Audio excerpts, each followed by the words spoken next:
Hey there, cats and kitties. I am the Blues Man, Johnny Blues, and with this video, we're discussing my thoughts on episode 12 of the anime series DanMachi Gaiden Sword Oratoria. For all intents and purposes, the season finale episode, and it was interesting.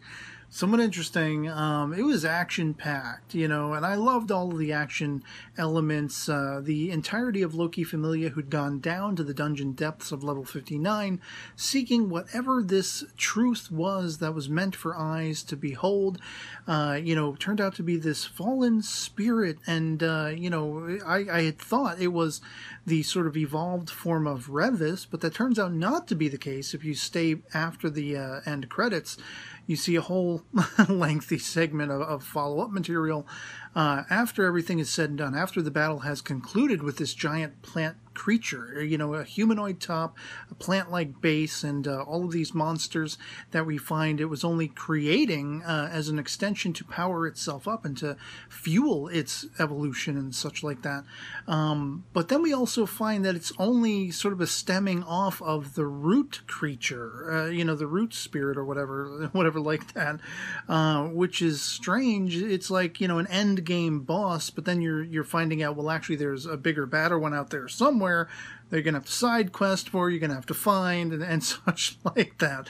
But the entire battle that ensued was riveting. I was on the edge of my seat, seeing Finn come in there and summon all holy hell, seeing Gareth get impaled after, being like the shield, after Riviera had first concocted a magical shield and had her ass blown aside. Then we had Gareth in there, he got knocked over on his ass, and Finn, calls out the rallying cry to Eyes and everyone who's still left standing, and they just go to work, man. They go to town on this mother trucker, and it's doing all this fast summoning, these consecutive summons of like meteor magic, and then thunderstorm magic, flame magic, ice magic at one point.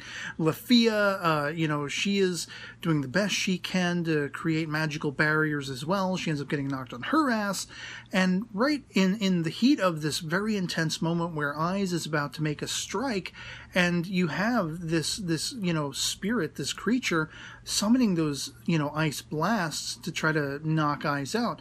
You have Lafia coming in there with a very sort of linchpin summoning of like a spear of magic, a spear of light to stop that ice effect from affecting Eyes, and Eyes is able to make the kill shot in that moment. And it was intense. It was absolutely riveting and intense. I was utmost compelled watching this battle ensue, and it really felt like they earned the victory. They were having their asses handed to them, in all honesty, and they had to summon just the absolute nth degree height of all of their power together, as a group of force, if you will, to be able to take this sucker down with Eyes getting in that kill shot. And that was the whole purpose. Finn had laid out before them.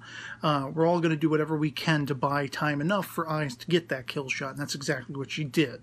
And it was all kinds of badass. Now, they did throw a couple of weird little things in there, like, I think it was the swordsmith woman, Tsubaki, I think was her name. And, like, she's going to dual wield two heavy weapons, and she's getting sort of reprimanded about that, but she's like, I've been holding weapons like this all my life. And then they freeze frame and you see, level 5, and it says whatever, I don't know, I couldn't read it, because it's in Japanese, and like, I don't know why they did that. And then at the half point of the episode, when Eyes is about to make that kill shot, before you know what's going to happen, they freeze frame right as that ice blast is emanating from the mouth of the spirit creature. And then we suddenly cut back to Lafia laying there on the ground just before she summons her magic, almost dialing us back a couple of seconds. And just little oddities like that were somewhat strange, as well as the fact that after everything was said and done, after they defeated this spirit creature, they started rolling the end credit music and the end credits themselves over the following up material where everyone made it back to Loki Familia. They're updating Loki about everything that happened. And, there's some great sort of character moments following up on the character evolutions of Lafia and Eyes, their relationship and everything. Lafia finally earning her place to, air quotes, follow Eyes and such like that, which was adorable. I thought it was cute. And he had Tione and Tiona jealous that they were sort of embracing everything. It wasn't a dream anymore for Lafia. She actually got to embrace eyes and everything. And then you see Loki all horny as hell or whatever, talking about, oh, a harem. I have a harem right on my doorstep now. And she like launches to go down and catch up with the wall and gets flipped over by Lafia.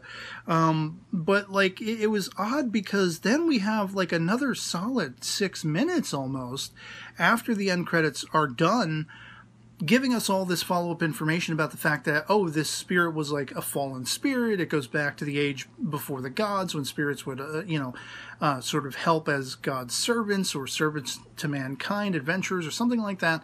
And it was kind of confusing that because at the end of all of the discussion, all you're left to basically surmise is, well, we don't have any of the mysteries that were raised throughout the course of this season really answered. Who was behind this, why they were. We know Ennio is some important factor in that. We only were debuted to Ennio in the previous episode.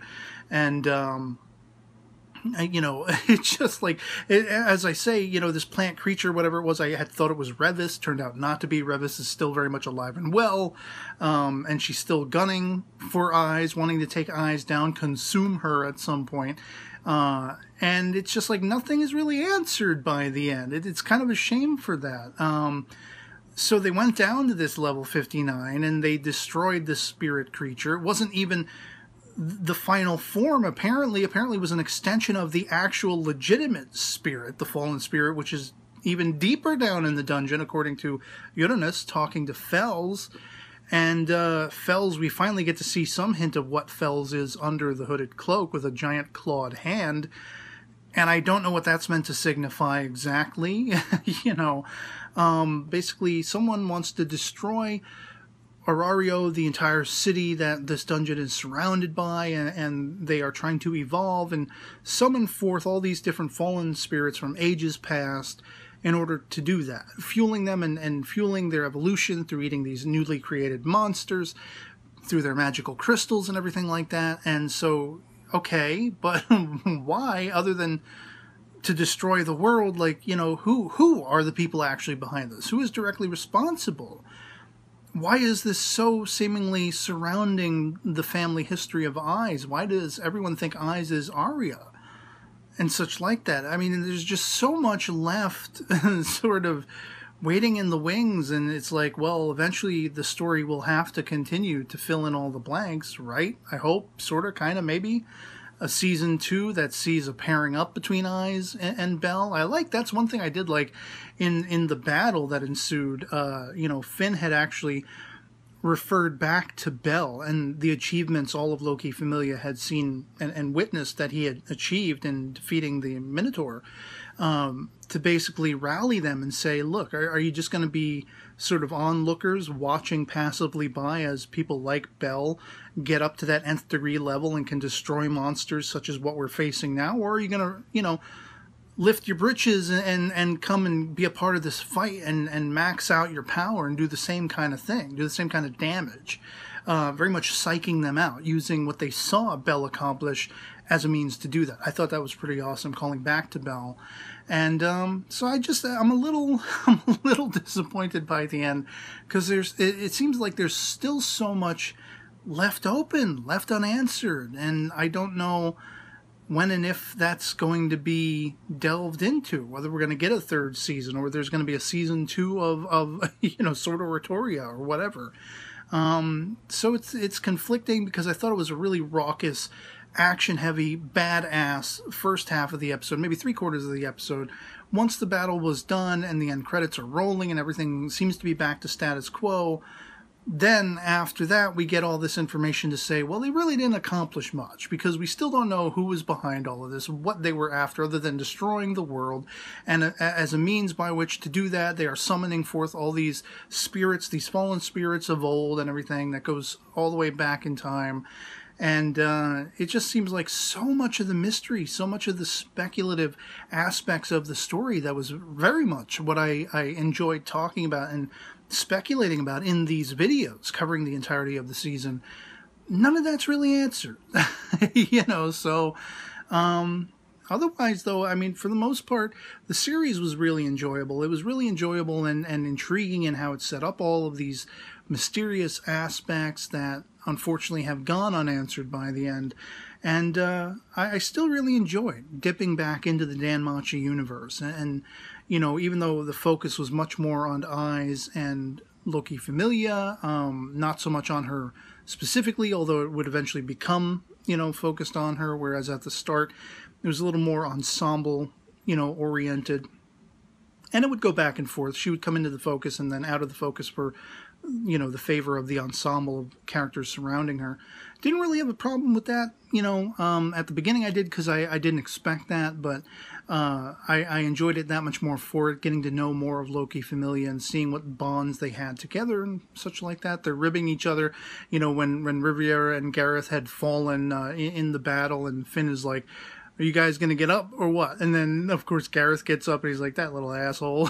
You know, he's like, you got to sleep all day, Riviera? And she's like, you going to keep up with that commentary, that mouth of yours? And I liked that. I liked the characterization. I liked the characters playing off each other in the way that they did.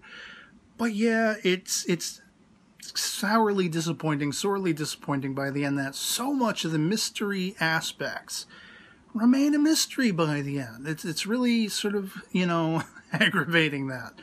But what can you do? It is what it is. And I'd love to hear from you guys in the comments below what you thought of the overall series of DanMachi Gaiden Sword Oratoria, whether you'd seen the first season or not. I think you would have gotten a lot more out of it had you seen the first season of DanMachi. But if you hadn't, let me know what you thought of it. If you had, let me know what you thought of it. If you are somebody who had followed the source material, let me know what you thought of the translation overall of the anime adaptation. Did you think it was spot on? Was it pitch perfect? Were there things that were curbed and edited out that you thought would have been, you know, better for it if they had been part of the anime and such like that? Without posting spoilers, of course. But and give me any hints as to whether or not everything remained a mystery at this point in the source material, or were all of those things answered? Because they didn't seem to be by the end in the anime itself. And again, that's somewhat disappointing.